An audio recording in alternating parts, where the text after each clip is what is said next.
Sir, ikaw na po ay sobrang pagka-addict sa Mobile Legends. Ay, Kuya Tulpo, di naman no addict. Sobra lang. Ilang oras po sa isang araw kayo nagmo-Mobile Legend? Mga 1, 2, 3, 4, 25 hours na naman. Walang tulog-tulog, tapos puro Mobile Legend. Ay, po Kuya Tulpo, road to heaven to.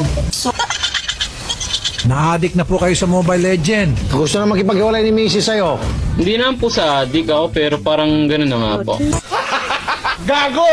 Sir, ano na yung rank mo sa ML? Legend ako, Kuya Tulpo. Sige, ibibenta ko sa iyo mythic na rango ko. So ano po may papangako nyo kay Mrs. na yung pinakaayaw niya sa inyo ay hindi niyo na po ulitin gawin? Nakikinig na po siya. Ay, Kuya Tulpo, papangako ko naman na mamatay man ako.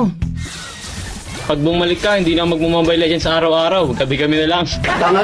Madam Marie, sabi po ni Sir Mark, nagsisisi na po siya at gusto niya na pong bumalik na yung samahan niyo ulit.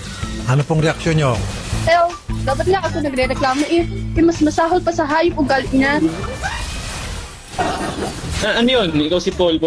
Ako si Pupa? Ang gusto niya po mangyari is magpakatawaran na, meaning patawaran niyo na siya at hindi niya na ulitin yung kanyang pagkukulang. Ayoko na po, binubugbog po pinyan palagi. Sino nang bugbog sa'yo? Si Mark? Sino pa ho? Opo, napagkadayan niyan.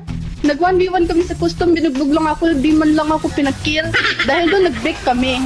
Kung totoo yung sabi ni Mrs. dapat makulong.